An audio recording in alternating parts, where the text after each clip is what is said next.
Bueno, vamos a empezar, por lo tanto, hoy el Génesis. Pero primero quizás dar una idea general de lo que es el Pentateuco. Sabéis que el Pentateuco son los 5 primeros libros del Génesis, de la Biblia. O sea, Génesis, Éxodo, Levítico, Números y Deuteronomio, que constituyen lo que se llama la Torá, o las leyes, que normalmente, o sea, recordaréis que en el Nuevo Testamento, cuando los apóstoles o Jesús mismo hace alusión a textos del Pentateuco, habla de libros de Moisés. Pero fijémonos que con el Pentateuco y con una buena parte de los libros del Antiguo Testamento, a diferencia del Nuevo Testamento, en el que, pues, por ejemplo, el Evangelio de San Mateo, pues lo escribió San Mateo desde el principio hasta el final, o el Evangelio de San Lucas o el libro de los Hechos de los Apóstoles, sabemos su autor. En cambio, en el Antiguo Testamento, en concreto en el Pentateuco y en concreto en el Génesis, que es lo que vamos a comentar, no es así. No es un autor único desde el principio al final, sino que normalmente los exégetas, los especialistas en Sagrada Escritura nos hablan de que hay un núcleo ciertamente importante de Moisés, pero también hay escritos y tradiciones orales anteriores a Moisés y posteriores a Moisés. Se habla incluso de distintas fuentes que un último redactor las ha unido. Fuentes que son tradiciones que finalmente se han puesto por escrito, tradiciones orales que se han acabado por poner por escrito, y que, como digo, el último autor las unió.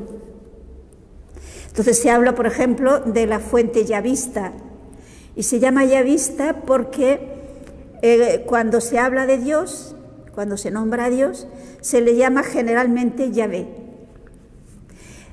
Hay otra fuente que se llama la fuente eloísta, porque entonces el nombre que se da a Dios es Elohim, y que tiene mucho más antropomorfismos, o sea, cosas que se atribuyen a Dios y que son propias de los hombres. Por ejemplo, se habla de la mano de Dios, el soplo de Dios. Y luego, por último, está la tradición llamada sacerdotal, que generalmente no se dice que esta tradición sacerdotal se piensa que es más o menos de la época del destierro, posterior al destierro. La más antigua sería la eloísta y la más moderna, por decirlo así, sería la sacerdotal. Pero fijémonos que lo que a nosotros nos interesa cuando estudiamos la Biblia en general es que el autor principal es Dios. Es decir, el mensaje es Dios. En el libro en la Dei Verbum del Concilio Vaticano II, se nos dice que Dios se vale de autores humanos y que por lo tanto la Biblia tiene un doble autor, cada libro. El autor principal es Dios, pero Dios se vale de una persona humana, con sus cualidades y con sus defectos, con su cultura, con su manera de expresarse.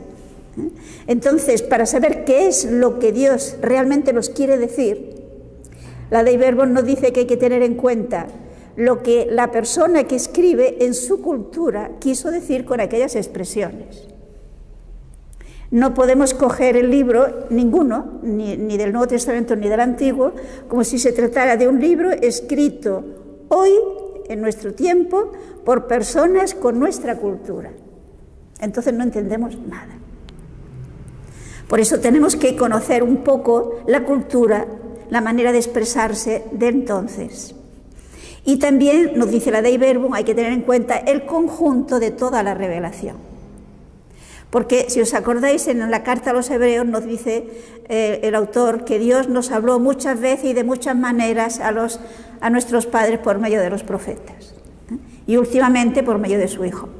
Entonces, el Antiguo Testamento es de una manera muy fragmentaria, poco a poco, que se va revelando, y como buen maestro, Dios cada vez va perfeccionando, ampliando, dando más detalles en cuanto a la revelación. Por eso tenemos que tener en cuenta el conjunto de la revelación. No nos podemos quedar con un texto o con un libro, hay que ver el conjunto. Creo que era San Jerónimo que nos decía que en el Antiguo Testamento está latente el Nuevo y en el Nuevo Testamento está patente, manifiesto el Antiguo. Y por lo tanto no podemos conocer bien el Nuevo Testamento sin conocer el Antiguo, ni a la inversa.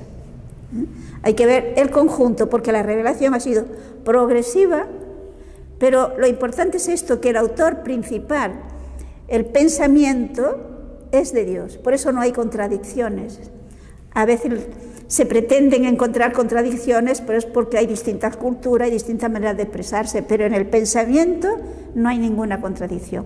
Hay un irse abriendo poco a poco, ampliando, avanzando, desarrollándose poco a poco. Ese pensamiento de Dios. Vale, pues entonces, precisamente para conocer su cultura, para conocer lo que ellos quisieron decir, pues es importante tener en cuenta, y en esto los exégetas evidentemente lo hacen, pues una serie de hallazgos arqueológicos con escrituras cuneiformes de la época. Y entonces, por ejemplo, ha sido muy interesante, y eso hay que tenerlo en cuenta a la hora de estudiar el Pentateuco.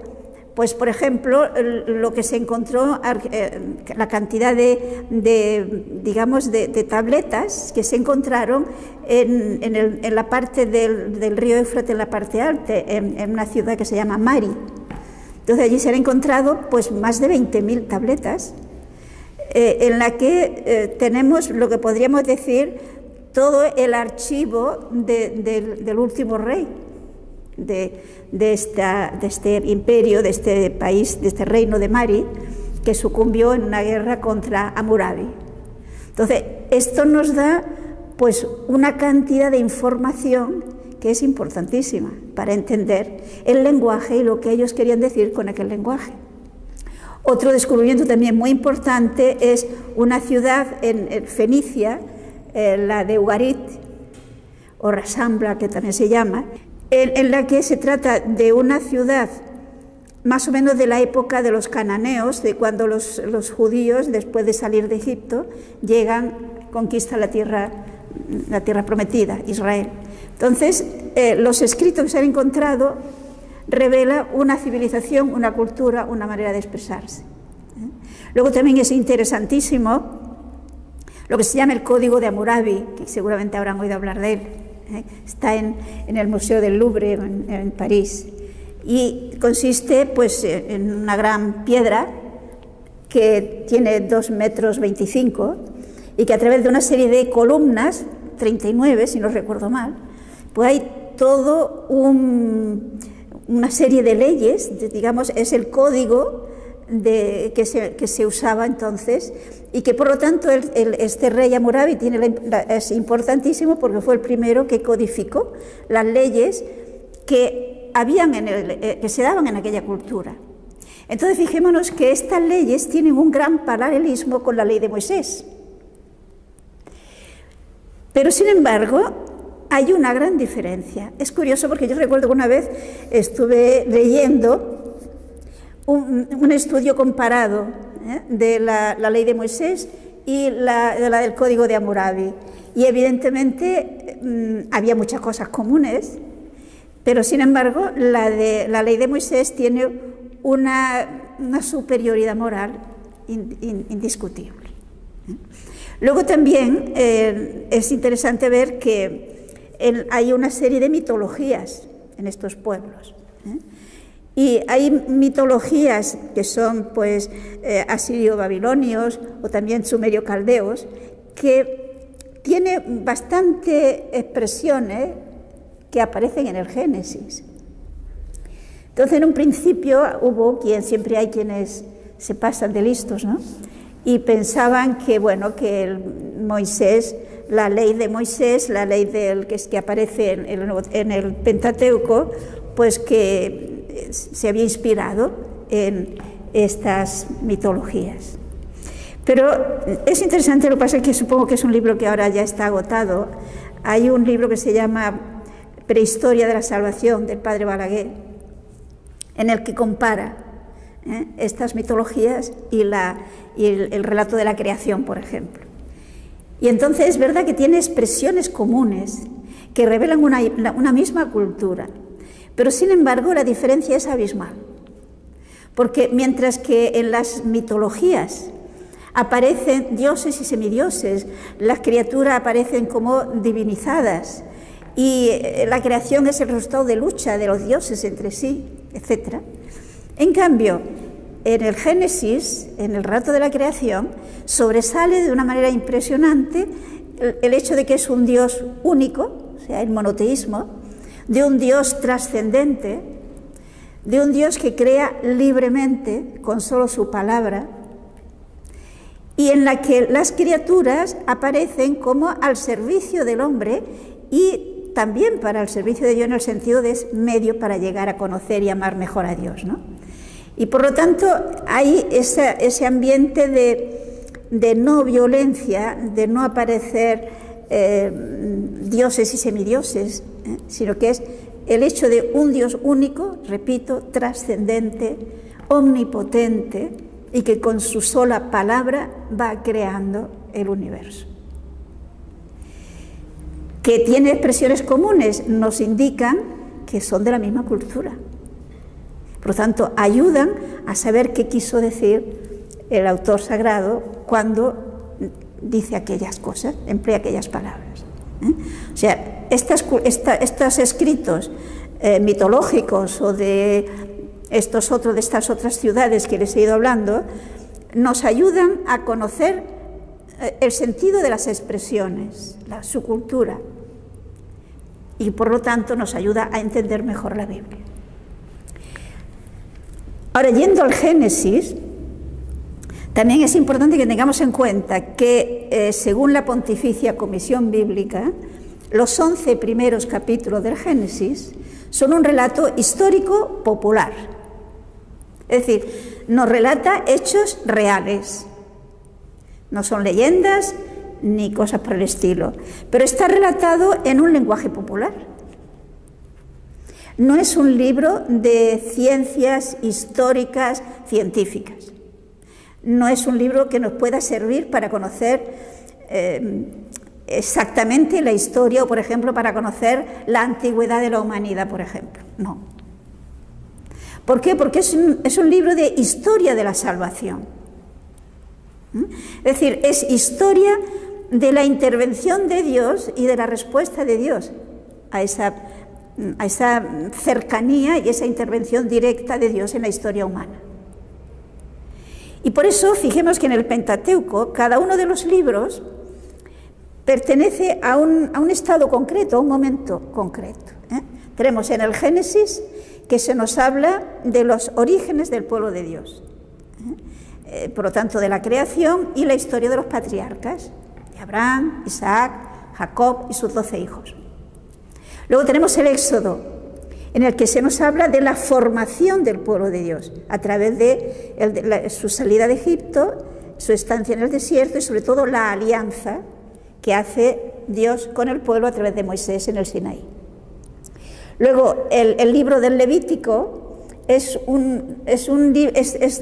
básicamente es un relato de la legislación, sobre todo de lo que se refiere al culto. El libro de los Números, que es el cuarto, pues es un complemento histórico legislativo, pero que se refiere en concreto al tiempo en el que los judíos están viviendo en el desierto, por lo tanto, con una vida nómada. Y por último, el Deuteronomio es la segunda promulgación de la ley, pero ya acomodada a la situación de un pueblo sedentario, que ya está establecido en Israel. Pero todo ello constituye, por una parte, la historia de la salvación, en el que Dios interviene para que el pueblo de Israel pueda ser fiel al Dios único, mientras estaba desarrollando el politeísmo. O sea, los pueblos empezaron a creer cada vez en más dioses, Mientras que Dios escoge a Abraham y en Abraham a su descendencia para que permanezcan fieles al monoteísmo, al único Dios, que es lo que sobre todo se insiste en el Antiguo Testamento. Fijemos que en el Antiguo Testamento solamente se insiste básicamente en que Dios es uno, omnipotente, omnipresente, etc. Pero no se habla de la Trinidad. El misterio de la Santísima Trinidad lo tenemos en el Nuevo Testamento. Es Jesús que nos habla, porque hablaba de lo que veía, dirá él. Pero sí que en el Antiguo Testamento, conociendo ya nosotros la realidad de que Dios no es un Dios solitario, sino un Dios trino en personas, pero único Dios, ya sí que vemos insinuaciones de la presencia del Padre, del Hijo y del Espíritu Santo. Incluso lo veremos en el capítulo 1 del Génesis. Pero la revelación de la Trinidad lo tenemos, repito, en el Nuevo Testamento.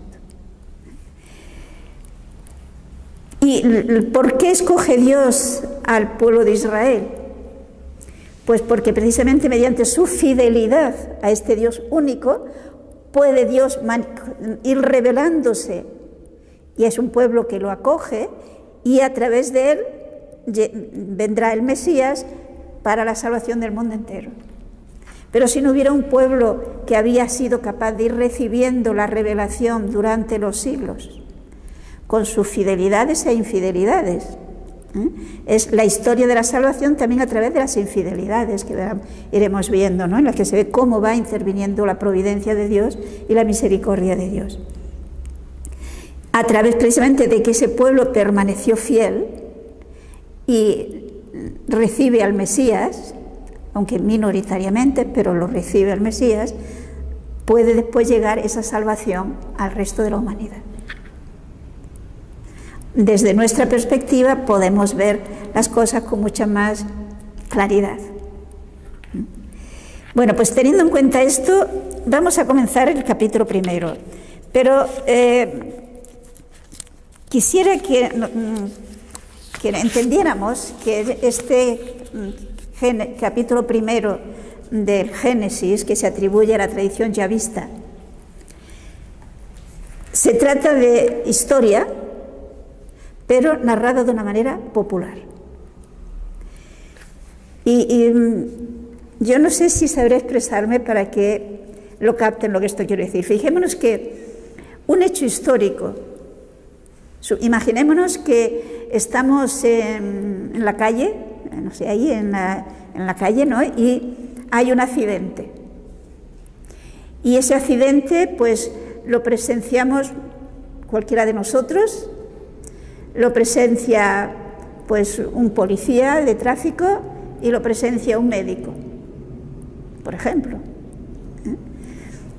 Fijémonos que con toda seguridad vamos a relatar lo que hemos visto, vamos a decir realmente lo que ocurrió, pero lo vamos a decir de distinta manera, ¿no? Yo me imagino que el de tráfico lo va a decir con los términos técnicos que ellos emplean para hacer sus trabajos, ¿no? El médico lo va a hacer desde la perspectiva de médico. Y normalmente, si yo lo veo, pues lo diré de una manera popular. No sé. Entonces, si cuando yo lo digo, cuando yo lo expreso, me lo quieren tomar como si fuese una persona que lo dice con todos los términos técnicos, no me entienden. Tienen que entender qué es lo que yo he querido decir. Bien, pues esto tenemos que tener en cuenta en el Génesis, que se trata de prehistoria. La historia la tendremos a partir del capítulo 12 ya con Abraham, final del capítulo 11 y principio del capítulo 12 del Génesis, pero los primeros capítulos son prehistoria y narrada con un lenguaje popular.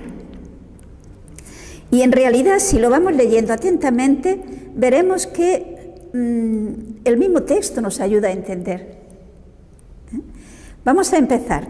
Leamos los versículos 1 y 2, solo 1 y 2. Génesis 1 y versículos 1 y 2. En el principio creó Dios los cielos y la tierra. La tierra era caos y confusión y oscuridad por encima del abismo, y un viento de Dios aleteaba por encima de las aguas. O sea, fijémonos que nos relata diciendo que al principio Dios crea el cielo y la tierra.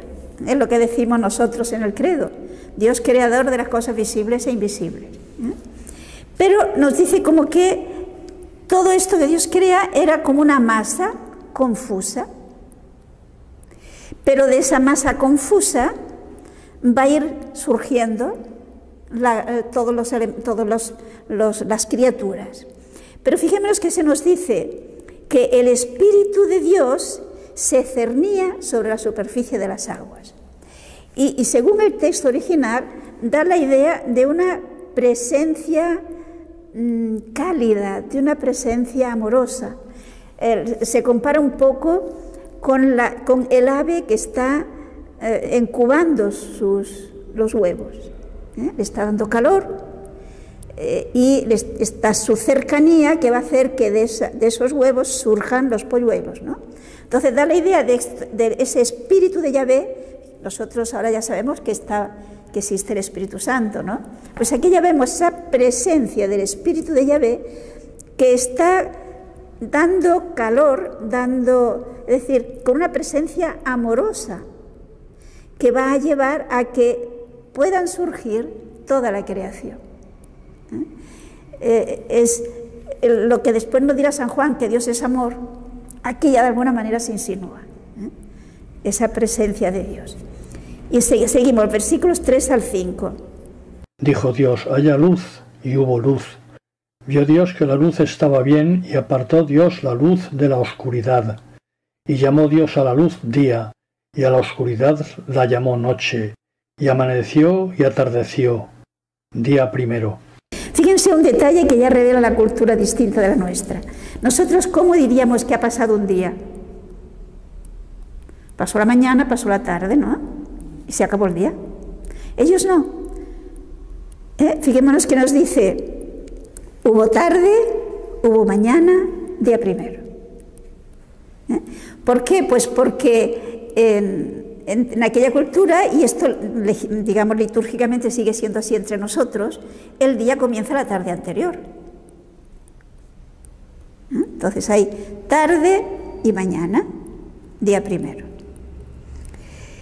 Fíjense que quizás valdría la pena leer un texto que lo tenemos en la carta a los Hebreos, en el capítulo 11, versículo 1, que nos ayudará quizás a ver un poquito, profundizar un poquito en estos textos. Hebreos 11:3. Por la fe sabemos que el universo fue formado por la palabra de Dios, de manera que todo lo que se ve resultase de lo que no aparece. Fijémonos en el final. Por la fe sabemos, fijémonos que esto es muy importante, esta parte de nuestra fe, por decirlo así. Sabemos que el mundo ha sido creado por Dios, pero fijémonos que de lo invisible se ha hecho lo visible. Es decir, el origen de lo visible, el mundo creado, el mundo material, ha tenido origen en lo invisible. Es decir, nos da un poco la idea de que, fijémonos que un artista, el que sea, para componer, supongamos una pintura, un cuadro, ¿en qué se inspira? Pues en cosas que ha visto, cosas que ha experimentado, ¿no? Pero Dios, para crear el universo, ¿en quién se pudo inspirar? En sí mismo, en sí mismo. Por lo tanto, lo visible refleja de alguna manera lo invisible que es Dios. San Pablo en la carta a los Romanos nos lo dice también muy claramente. Fijémonos en el capítulo 1 de Romanos, los versículos 19 al 20. Pues lo que de Dios se puede conocer está en ellos manifiesto. Dios se lo manifestó, porque lo invisible de Dios desde la creación del mundo se deja ver a la inteligencia a través de sus obras, su poder eterno y su divinidad, de forma que son inexcusables. La creación nos habla del Creador. Y por lo tanto, lo invisible, el poder de Dios, la sabiduría de Dios, se hace visible a través de la creación. Entonces, de alguna manera, fijémonos que esto es lo que nos quiere expresar el libro, el primer capítulo del Génesis. Es decir, no podemos tomar esto de los 6 días al pie de la letra. No nos quiere decir el Génesis en qué orden aparecieron las criaturas y cuánto tiempo se tardó en hacerse el mundo. Eso pertenece a las ciencias, no pertenece a la enseñanza que nos quiere dar la Biblia, porque el mensaje de la Biblia es un mensaje de salvación. Y para la salvación, a mí me da lo mismo que tardara 6 días como que tardara 6.000 millones de años. No sé si me explico. Lo importante que es lo que yo necesito para creer, para que mi fe me lleve a amar a Dios y a tener esta respuesta de amor al Dios que me ama, es saber que todo ese mundo lo ha hecho Dios. Todas las criaturas las ha hecho Dios y reflejan la grandeza, la belleza, la bondad de Dios. De lo invisible se ha hecho lo visible. Que no se trata de días de 24 horas y que no es este el orden en el que aparecieron las cosas, nos lo dice el mismo texto que hemos leído. Trataré de aclararlo. Fijémonos que nos dice, el primer día, dice Dios que haya luz. Y hubo tarde y mañana. Sin embargo, fijémonos en el versículo 14, desde el versículo 14. Dijo Dios: haya luceros en el firmamento celeste para apartar el día de la noche, y valgan para solemnidades días y años. Y valgan de luceros en el firmamento celeste para alumbrar la tierra, y así fue. Hizo Dios los 2 luceros mayores, el lucero grande para el dominio del día y el lucero pequeño para el dominio de la noche, y las estrellas. Y púsolos Dios en el firmamento celeste para alumbrar sobre la tierra, y para dominar en el día y en la noche, y para apartar la luz de la oscuridad. Y vio Dios que estaba bien. Y atardeció y amaneció, día cuarto. Según el versículo 19, día cuarto. Por lo tanto, según esto, Dios crea el sol y la luna para separar el día de la noche, el día cuarto. Entonces, ¿cómo es que en el día primero hay tarde y mañana? Lo vemos.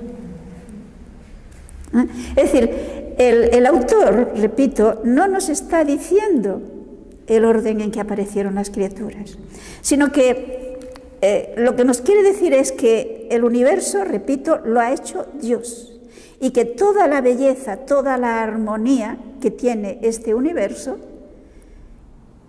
es porque Dios es el ordenador, es Dios el que lo ha hecho, el que lo ha creado. Y lo ha creado pues porque lo ama. Y por lo tanto refleja la belleza, etcétera, de Dios. Si se expresa en 6 días es porque es la manera de enseñar que había que descansar el 7º día. Es decir, Dios de alguna manera nos está diciendo 6 días para trabajar y el 7º hay que descansar. Pero eso lo veremos cuando hayamos acabado todo el relato. Pero repito, aquí pensando desde un punto de vista razonable, si uno llega a una habitación que está todo desordenado, el cosmos, un caos, ¿qué es lo primero que necesito para empezar a poner orden? Luz.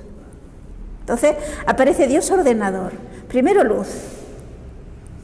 Luego ya irá separando e irá como el que, fijémonos que es algo así como el padre, la madre que están preparando la habitación para el hijo que van a nacer. Entonces va preparando la habitación y por esto la adorna, le pone todo lo que va a necesitar el hijo cuando nazca. Esto es lo que de alguna manera nos está relatando nos quiere indicar ese hecho de que Dios es bueno, Dios nos ama, Dios es amor, y todo lo que hace lo hace porque lo ama, no por necesidad. En el libro de la sabiduría, quizás vale la pena que lo leamos, en el capítulo 11, la sabiduría está poco después de los Salmos, en la mitad más o menos de la Biblia. Sabiduría 11, 24. Amas a todos los seres y nada de lo que hiciste aborreces, pues si algo odiases no lo habrías hecho. O sea, todo lo que existe, existe porque Dios lo ama, y porque Dios lo ama lo ha creado, y si no lo amara no lo habría creado. Pues esto es lo que de alguna manera nos está expresando con el lenguaje de la época, partiendo de su cultura. Pensemos que aquí se va a reflejar, ahora que seguimos leyendo, el concepto que ellos tenían del cosmos. Recordemos que ellos pensaban que el cosmos la Tierra era plana, ¿no? Y que arriba había el firmamento que separaba aguas de arriba y que debajo había otras aguas. Y cuando llovía, pues se abrían las compuertas y caía el agua de arriba. Como ellos conocían el cosmos, como se lo explicaban, pues esto se va a ver aquí reflejado. Ese conocimiento que tienen del cosmos se ve aquí. ¿Y eso quiere decir que tenemos que creer que la Tierra era así? No. Ellos se expresan con su cultura, con lo que saben. Pero miremos qué es lo que nos quieren decir. No nos quedemos en la anécdota. Porque fijémonos que a veces hay discusiones y enfrentamientos sobre creer en la creación o creer en la evolución. Y la Biblia no está en contra de la evolución ni a favor de ella. No es ese el tema. Entonces, ¿la evolución está en contra de la creación? No. No está en contra. Y si un día se demostrara que es cierto, no pasa nada. No sé si lo vemos. Porque, repito, no me quiere decir cuánto tiempo tardó en hacerse, de qué manera se hizo. No. Solamente me dice, lo ha hecho Dios. ¿Dios lo ha hecho a través de la evolución? Bueno. Es Dios que condujo la aparición de los diferentes seres que van apareciendo. Ahora esto bien, y esto lo veremos ya en el capítulo 2. No hay oposición entre evolución y creación, siempre que reconozcamos que el alma no es fruto de la evolución. El alma la crea Dios directamente, pero la creó Dios directamente en los primeros hombres y en cada uno de nosotros. En nuestra alma no nos la ha dado nuestros padres, nos la ha dado Dios. Y Dios crea cada alma, cada vez que nace, que se engendra una nueva criatura. Pues igualmente, en la creación, el primer hombre, si es que hubo evolución, no lo sabemos, es decir, creo que hasta hoy no es ciencia segura, no es ciencia adquirida, pero si es que hubo, pues no hay ninguna dificultad. Repito, siempre que yo acepte que evidentemente el paso de ser irracional a ser racional, hay una intervención de Dios que da el alma racional. No podemos quedarnos en la letra, vayamos a lo que ellos nos querían decir. Porque si nosotros hubiéramos estado cuando se escribió, lo habríamos entendido. Porque sabríamos lo que ellos querían decir con aquella cultura. Ahora que tenemos otra cultura, pues hagamos el esfuerzo de ver qué quisieron decir ellos. No le hagamos decir lo que yo pienso que decían. El libro del Génesis, y sobre todo los 3 primeros capítulos, nos explican todos los problemas vitales del ser humano y de la sociedad. Si esto lo captamos, vamos a entender muy bien muchísimas cosas. Continuamos, ¿no?, con el capítulo primero. Versículos, hemos leído hasta el primero, ¿no?, hasta el versículo 5. Leamos desde el versículo 6 al versículo 8. Y dijo Yahvé: He aquí que todos son un solo pueblo con un mismo lenguaje, y este es el comienzo de su obra. Ahora nada de cuanto se propongan les será imposible. Ea pues, bajemos, y una vez allí confundamos su lenguaje, de modo que no entiendan cada cual el de su prójimo.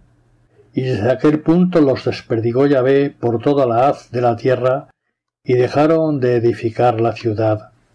Vemos en la cultura que ellos tenían, la idea que ellos tenían del cosmos, como que al principio todo era caótico, pues primero que tenemos que hacer es separar las aguas de arriba de las aguas de abajo. Entonces hacer firmamento que separa las aguas de arriba, así explicaban ellos las nubes de las aguas de abajo. Entonces tenemos pues el día segundo. Continuemos, del 9 al 10. Dijo Dios: acumúlense las aguas de por debajo del firmamento en un solo conjunto, y déjese ver lo seco, y así fue. Y llamó Dios a lo seco tierra, y al conjunto de las aguas lo llamó mares. Y vio Dios que estaba bien. Fijémonos que esta expresión, y vio Dios que era bueno, veremos que se va a ir repitiendo una y otra vez. Es decir, es la complacencia de Dios en sus criaturas, porque bueno, se ha dicho el libro de la sabiduría, existen porque Dios las amó, y porque Dios las amó las hizo buenas, las hizo bellas. De hecho, fijémonos que la ciencia y la técnica va avanzando a medida que va conociendo esa obra de Dios. Porque el hombre lo que hace es aplicar las leyes que existen en el cosmos y de ellas, digamos, inventar cosas. Pero las leyes están, las realidades están, los materiales que utilizan están, los ha hecho Dios. Entonces, después que he separado las aguas de arriba de las aguas de abajo, claro, las aguas de abajo están mezcladas con la tierra, pues ¿qué tiene que hacer ahora para poner orden? Separar las aguas que se vayan a un sitio y dejarlo seco. Entonces ya una vez que están las aguas en una parte y la tierra en otra, ahora ya pueden aparecer los animales en el mar, pueden aparecer las plantas en la tierra. Es decir, Dios ordenando. Sigamos, versículo 11 al 13. Dijo Dios: produzca la tierra vegetación, hierbas que den semillas y árboles frutales que den fruto, de su semilla dentro sobre la tierra. Y así fue. La tierra produjo vegetación, hierbas que dan semilla por sus especies, y árboles que dan fruto con la semilla dentro por sus especies. Y vio Dios que estaba bien, y atardeció y amaneció, día tercero. O sea, ya como que estaba la tierra separada, seca, pues ahora ya aparecen, Dios planta todas las plantas. Pero fijémonos que nos da el detalle de que Dios quiere que esas plantas, todo se va apareciendo, si lo vemos, fruto de la voluntad de Dios. Es Dios que dice que haya tal cosa y aparece. Es decir, no hay una lucha, como decíamos antes, es la voluntad de Dios, que es misericordioso, que es bueno y que va creando cosas buenas. Y por eso todas las plantas, frutales y no frutales, las crea con su semilla, para que pueda seguir viviendo y reproduciéndose. Entonces, vio Dios que era bueno, hubo tarde y hubo mañana, día tercero. Y ahora leemos la creación del sol, etcétera, del 14 al 19. Dijo Dios: haya luceros en el firmamento celeste para apartar el día de la noche, y valgan para solemnidades días y años. Y valgan de luceros en el firmamento celeste para alumbrar la tierra, y así fue. Hizo Dios los dos luceros mayores, el lucero grande para el dominio del día y el lucero pequeño para el dominio de la noche, y las estrellas. Y púsolos Dios en el firmamento celeste para alumbrar sobre la tierra, y para dominar en el día y en la noche, y para apartar la luz de la oscuridad, y vio Dios que estaba bien. Y atardeció y amaneció, día cuarto. Yo no sé si se han fijado que no dice que Dios creó el sol y la luna, sino que dice que son lumbreras. Es decir, si tenemos en cuenta la idea de poner orden, y el firmamento sería algo así como el techo, pues ahora hay que adornar también el techo y poner las luces que se necesitan para para poder vivir. Y por lo tanto pone la lumbrera mayor para el día, que es el sol, y la lumbrera menor, la luna, para la noche, y además las estrellas. ¿Y por qué no las llama sol ni luna? Pues fijémonos que es que los pueblos vecinos, por esos escritos que les decía, se sabe, adoraban al sol. En la piedra aquella del código, la estela de Hammurabi, en la parte de arriba está representado a Hammurabi como que el dios Sol, el dios Shamash, le está dando el código, le está dando las leyes. Adoraban a Dios, adoraban al Sol como un dios y a la luna. Por lo tanto, aquí ¿qué nos quiere decir? Que el Sol y la luna, como el resto de las criaturas, son criaturas creadas para el servicio del hombre. Por lo tanto, el hombre no puede servir. Es un absurdo que el hombre espere y quiera depender del sol y de la luna como si fueran Dios. Y por eso nos dirá que el sol es para alumbrar al hombre, es para alumbrar durante el día, para separar la noche del día, y la luna igualmente para alumbrar. Luego son criaturas al servicio del hombre. Y una vez más se dice que vio Dios que era bueno, o sea, Dios se complace en esto que ha hecho, y hay el día cuarto. Continuemos, del 20 podemos leer hasta el 23. Dijo Dios: bullan las aguas de animales vivientes y aves que revoloteen sobre la tierra contra el firmamento celeste. Y creó Dios los grandes monstruos marinos y todo animal viviente, los que serpean, los que bullen en las aguas por sus especies, y todas las aves aladas por sus especies. Y vio Dios que estaba bien. Y bendíjolos Dios diciendo: sed fecundos y multiplicaos, y henchid las aguas de los mares, y las aves crezcan en la tierra. Y atardeció y amaneció. Día quinto. Tenemos pues la creación ya de los animales. Igualmente Dios les los bendice para que puedan multiplicarse y puedan procrearse. Por lo tanto puedan extenderse y seguir viviendo, puesto que pueden engendrar nuevos animales. Tenemos que hay tarde y hay mañana, día quinto. Y repite, vio Dios que era bueno. Y ahora en los versículos 24 al 25 tenemos ya la creación, digamos, de los mamíferos. Dijo Dios: produzca la tierra animales vivientes de cada especie, bestias, sierpes y alimañas terrestres de cada especie. Y así fue. Hizo Dios las alimañas terrestres de cada especie, y las bestias de cada especie, y toda sierpe del suelo de cada especie. Y vio Dios que estaba bien. Tenemos, por lo tanto, ya la creación de los animales. Pero me interesaría leer el Evangelio de San Juan, en el capítulo 1, los versículos del 1 al 3. Evangelio de San Juan, capítulo 1, versículos 1 al 3. Lo que existía desde el principio lo hemos oído, lo que hemos visto con nuestros ojos, lo que contemplamos y tocaron nuestras manos acerca de la palabra de vida, pues la vida se manifestó y nosotros la hemos visto y damos testimonio y os anunciamos la vida eterna que estaba vuelta hacia el Padre y que se nos manifestó. Lo que hemos visto y oído os lo anunciamos para que vosotros estéis en comunión con nosotros, y nosotros estamos en comunión con el Padre y con su Hijo Jesucristo. Fijémonos que también el Génesis dice: al principio creó Dios el cielo y la tierra. Pues al principio, cuando Dios creó el cielo y la tierra, ya existía el Verbo. Ya existía el Verbo porque es eterno.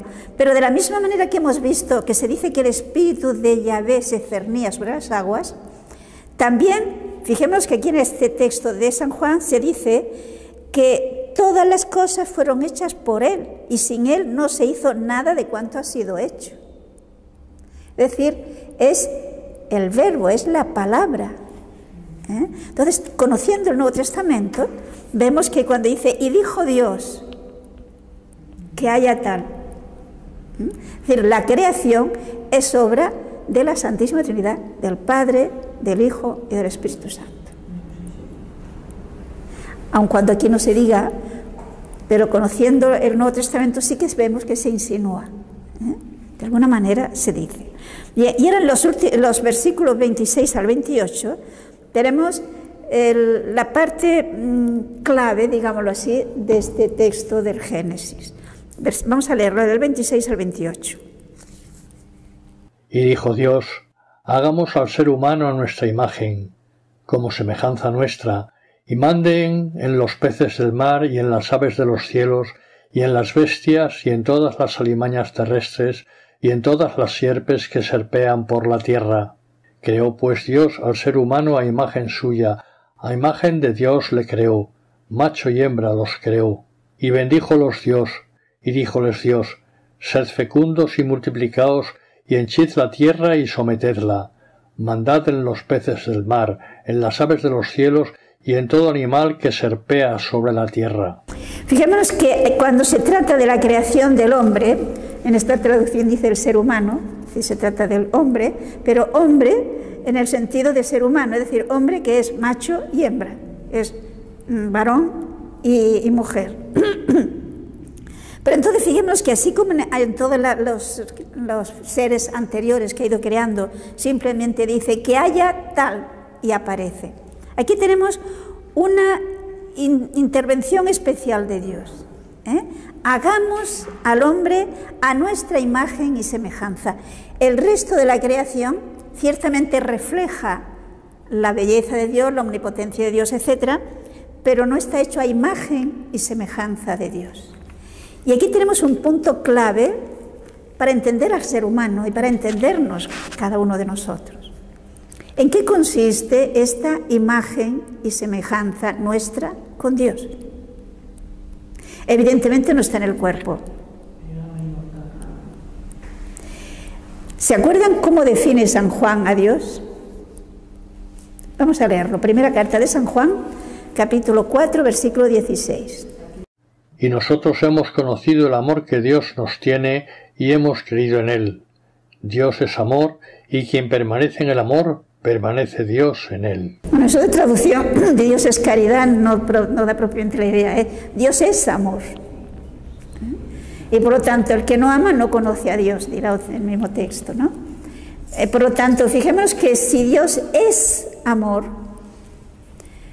no es Dios tiene amor. No sé si vemos la diferencia. Nosotros tenemos amor más o menos, ¿no? Pero no somos amor. Si Dios es amor, quiere decir que todo lo que Él hace son obras del amor, porque es amor. Entonces, si Dios es amor y nos ha hecho a nosotros a imagen y semejanza suya, ¿qué nos está diciendo? Que nos ha hecho para amar. Que solo amando podemos realizarnos, solo amando podremos crecer y podremos ser felices. Es decir, que el ser amor es algo constitutivo de nuestro ser. Y que por lo tanto, todo lo que sea ir en contra del amor es autodestruirnos. Es decir, el egoísmo es lo contrario del amor. Porque cuando se dice, hoy la palabra amor está muy manoseada, pero que Dios es amor, tiene ese sentido de Dios, el amor es el que se da, el que piensa en el otro, el que busca hacer feliz al otro. Y así es feliz. Es lo contrario del egoísmo. El egoísmo es el centro yo. El amor es darse. Fijémonos que precisamente Dios, porque es amor, no puede ser un ser solitario. No sé si lo vemos. Un ser solitario no puede vivir el amor. Necesita un tú. En Dios el amor es perfectísimo. Las relaciones intratrinitarias es tan perfecta que constituye un solo ser. Entonces, Dios ha hecho al ser humano a imagen suya. Y fijemos que nos dice que Dios nos hace a imagen suya y nos hace varón y hembra. Yo no sé si ustedes se acuerdan que el Papa San Juan Pablo II estuvo explicando ampliamente estos versículos del Génesis en sus catequesis de los miércoles, desarrollando precisamente el sentido del matrimonio cristiano y la teología incluso del cuerpo, el hecho de ser hombre y mujer para expresar ese ser amor, ser para amar. Luego, fijemos que si esto lo asimilamos íntimamente, veremos que esto nos explica por qué el mundo va como va. Porque no hay amor, no se ama, predomina el egoísmo. ¿Por qué una persona, muchas veces nos encontramos con personas que no tienen nada de eso que nosotros consideramos fundamental, supongamos así, para ser felices? Al menos nos lo presenta la sociedad así, ¿no? Necesitamos muchas cosas para ser felices. Y nos encontramos con personas que no tienen nada de eso y nos encontramos que son felices. Yo recuerdo que es el choque que mucha gente lleva cuando se encuentra en un locutorio de monjas de clausura que viven su ideal. Y yo me acuerdo una vez con unas carmelitas que yo les dije, bueno, tendrán también que emplear tiempo en limpiar el polvo. Dice, no, si no tenemos muebles. Es decir, no tiene nada de lo que a nosotros nos parece que se necesita para ser feliz. Y son felices. Y se les ve, se les puede decir que les sale por todos sus poros, concretamente esa comunidad de la que estoy hablando. ¿Y por qué son felices? Pues porque aman y se sienten amadas. Y eso es lo constitutivo de nuestro ser.